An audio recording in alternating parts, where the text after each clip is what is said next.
कुछ और ही था। माया शहर रंगों से सराबोर थे। सारे पिरामिड चमकदार लाल रंग से रंगे होते थे, क्योंकि लाल रंग खून और जीवन का प्रतीक था। महलों पर नीला और हरा रंग होता था। जंगल के हरे कैनवस के बीच ये लाल पिरामिड मीलों दूर से दिखाई देते थे। लेकिन यह सभ्यता सिर्फ पत्थर और पानी तक सीमित नहीं थी। वे आसमान की तरफ देख रहे थे।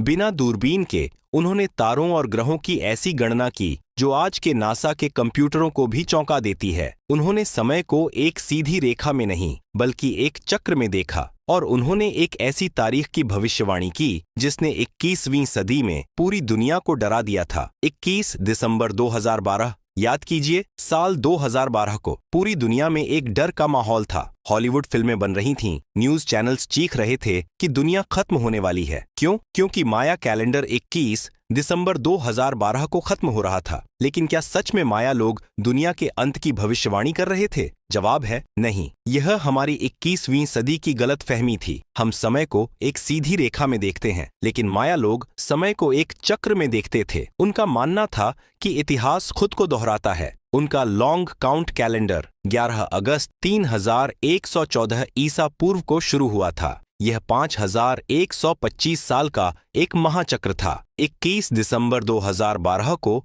यह चक्र पूरा होकर रिसेट होने वाला था। ठीक वैसे ही जैसे हमारी गाड़ी का ओडोमीटर 99,999 के बाद 0000 पर आ जाता है। उनके लिए यह प्रलय का दिन नहीं, बल्कि एक नए युग की शुरुआत थी। पूरी दुनिया में सिर्फ 2 ही ऐसी सभ्यताएं थीं जिन्होंने शून्य का आविष्कार स्वतंत्र रूप से किया था। एक था हमारा भारत और दूसरी थी माया सभ्यता। जिस समय रोम और यूरोप के लोग मुश्किल रोमन नंबरों में उलझे हुए थे और बड़ी गणनाएं नहीं कर पा रहे थे, उस समय अमेज़न के जंगलों में बैठा एक माया पुजारी करोड़ों अरबों की गणना चुटकियों में कर रहा था। दुनिया 10 के आधार पर गिनती है, लेकिन माया लोग 20 के आधार पर गिनते थे। क्यों? क्योंकि उन्होंने हाथ की उंगलियों के साथ पैर की उंगलियों को भी गिना। वे शून्य के लिए एक शंख का चिन्ह बनाते थे। उनका यह गणित इतना सटीक था कि वे हजारों साल आगे के ग्रहण की भविष्यवाणी कर सकते थे। माया लोग सिर्फ किसान नहीं थे, वे खगोल शास्त्री भी थे। लेकिन उनकी खगोल विद्या शांति के लिए नहीं, युद्ध के लिए थी। उनके लिए शुक्र ग्रह प्यार का ग्रह नहीं था, वे उसे युद्ध का देवता मानते थे।